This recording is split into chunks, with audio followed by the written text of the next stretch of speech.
Sometimes I wonder if what I talk about here, when I specifically talk about the field and tuning into the field, if it makes sense to you. I know it makes sense to a lot of people, but I also know that it doesn't make sense to a lot of people.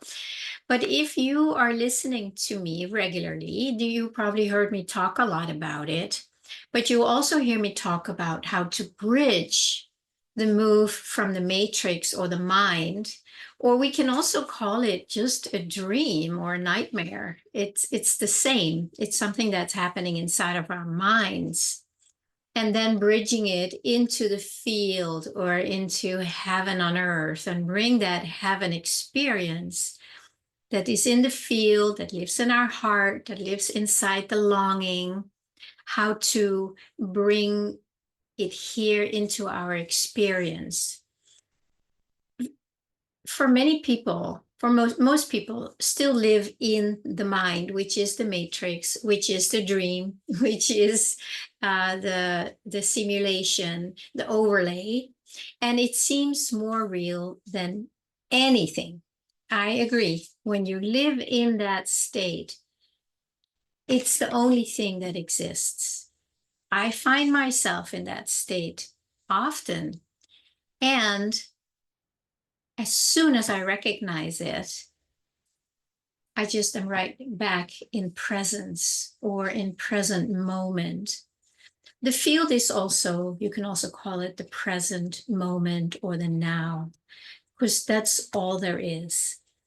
But what I wanted to address today is, I want to just say, I have been working with this kind of frequency or this kind of experience of pulling out of the matrix or the illusion. It started in 1988 when I read a book by Joel Goldsmith called Practicing the Presence. I started reading it, I started meditating, and everything opened up. I have shared that before, and if you haven't heard my YouTubes before, then it was a huge event that basically shifted everything. I was living in an that field.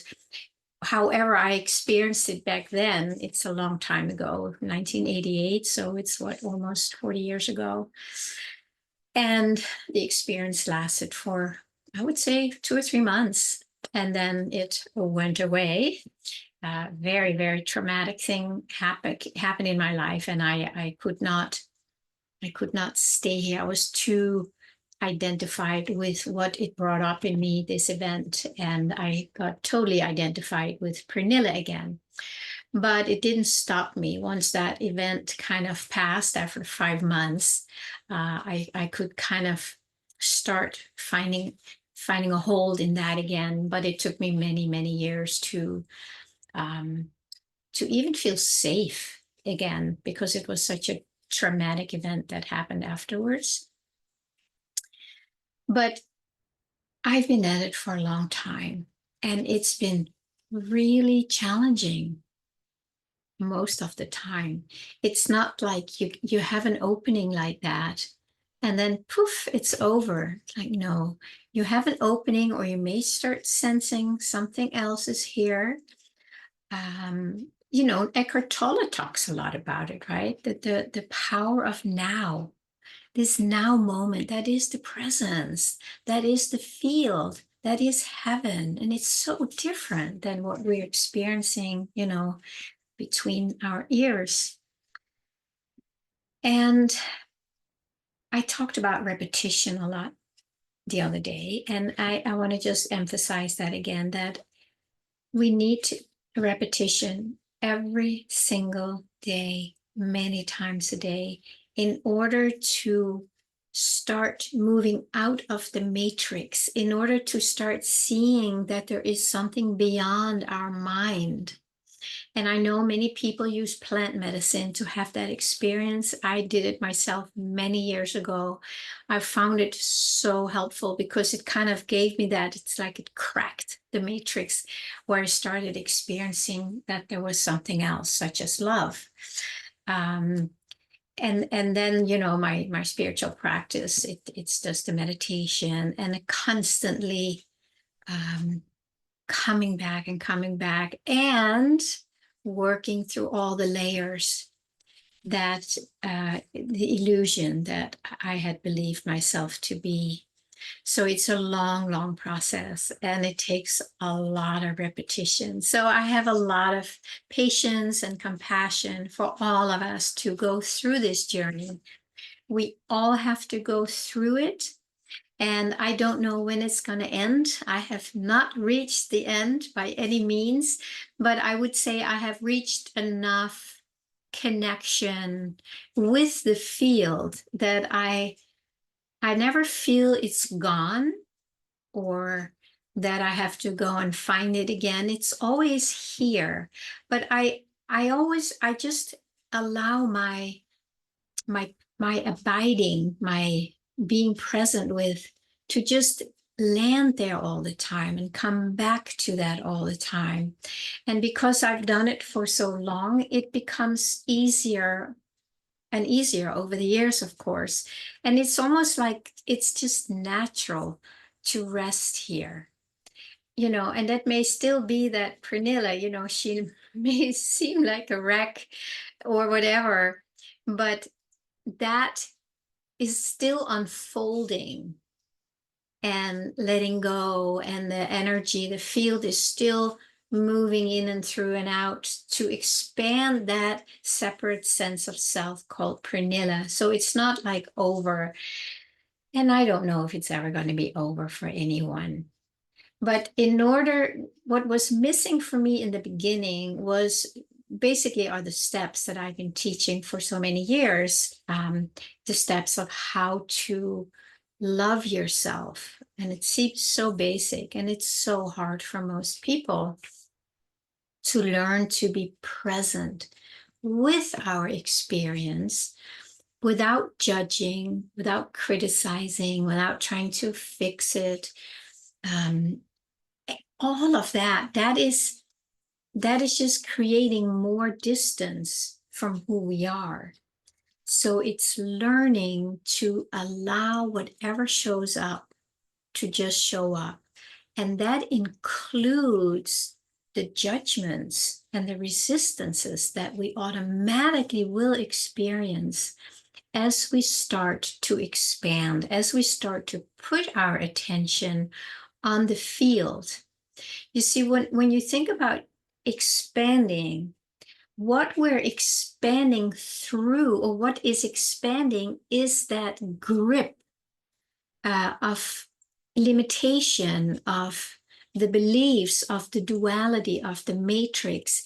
It's like an energetic projection or a hypnotic suggestion, which I use one of Joel Goldsmith's terms. So it's like there is something there, but it's there in our mind. So our expansion, when we run into resistance, it's because we are expanding into this thing that wants to hold us back. So by letting ourselves expand and meet the resistance, don't judge yourself for feeling resistance. That is something we will most likely always run into, because that is what keeps us small and limited. So as we expand and start loving ourselves, then these things can start softening, because we're not engaging in them in the same way. We're not identifying with them. So there are really some very important steps on this journey, at least for me, maybe very different for you. I only know my own journey, barely. Well, I know what I've learned. I never know what's ahead of me. But what I do know is that there is something that is so much bigger than me.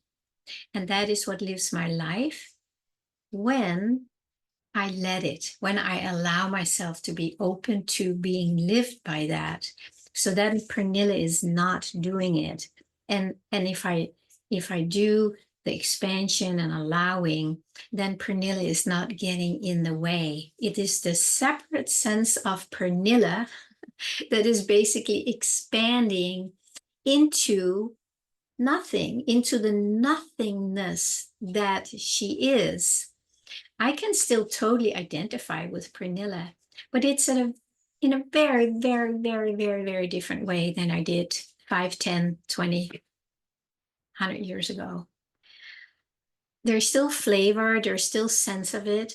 The more I have stopped judging and resisting myself and trying to fix myself, the more of that false identity has been dissolving. So loving ourselves instead of not loving ourselves has been a huge part of the dissolution of that false sense of identity, which is the projection of the matrix.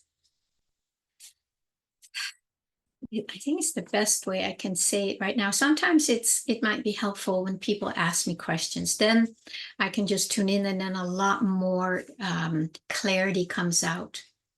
So sometimes that interaction is helpful. It's almost like it's being pulled out in a new way. And I learned from that myself, which is so beautiful. I think I've shared it too, that many times when I do these videos, I learn something. It's lovely. It's like, oh, thanks. I'm my own teacher and I'm my own student. And it's just lovely because the more we get out of the way as a separate identity, the more the oneness can shine through. And then you realize that you were that all along. The reason we didn't realize it is we were so identified with judging ourselves and trying to fix ourselves and, blaming others or blaming ourselves. That is all part of the false identity that is projected down from the projector, from the matrix. It's like these suggestions that keep coming down. And if we don't have anybody standing guard here, it's going to go right into our minds. We don't even question it. We just blindly accept it. And then we start living as if that is true. And we are usually pretty miserable because most of the things that are coming in from that projection are very limited and not kind or loving at all. The matrix, remember, is duality. It's not love. There might be love, and then it may change to not love. That's the duality. But when you live here, there is only love. So it's kind of a matter of doing whatever we need to do to stay here, to help dissolve the layers that tell us that we are not love and that we need to go out there to get it. So this is me sharing my experience based on almost 40 years of really practicing not touching the matrix, not touching the emotional attachment without doing it as a bypass, the spiritual bypass. I saw a lot of people who did the spiritual bypass in my early days, not quite knowing it. But when I learned the Hakomi and became a Hakomi, a certified Hakomi practitioner, then I really could see how most people bypass the layers that are here instead of meeting them and dissolving them and allowing them. And then they just kind of we shine the loving light on it. And then, darkness just dissolves or disappears. So Hakomi was very, very helpful on my journey to be able to go inside and let the light shine on it instead of pretending it's not there and do a spiritual bypass, like whoop, into I'm not that or I'm God. But all this stuff is still here informing the body or suggesting things that we don't want to feel. So it's so much easier to suppress it. So part of what I offer, of course, in my practice is to help people start dissolving this by loving themselves, by allowing themselves to be who they are and start feeling comfortable in that, start feeling safe in being who we are. And then naturally, you'll start sensing that there is something else here. I've seen it so many times when I invite my clients to, just allow something to be here instead of resisting it. Immediately, for most people, the field is like, there's a deep breath, like, oh, oh, oh. So there's a whole new vista. And that's the vista that I talk a lot about, but I never want to do the spiritual bypass and invite anybody to just go to the field if there's still a lot of barriers in the physical that are contracted and there are grasping onto the matrix. They need to be softened so they can start letting go. So I guess this was one more video of me talking about the same that I talk about every time. And, I'm just going to do it until I guess I run out of steam, but I haven't yet. It's just always there. And there's always words that want to come out about that. So here was another one. And of course, I hope that these videos help you to soften these layers so that all of us at some point, we can just see what is here. And that engaging with all that duality and limitation and war and hate and whatever it is just, it's just a waste of time. It's really just a waste of time. For those of us who are done with it, for people who enjoy it, it's probably not a waste of time. They get an experience out of it and they got a lot of energy out of it. But for those of us who feel done with it, it's just a waste of time. It's the only way is to let it go in the best way we can. Okay, my friends, until we meet again.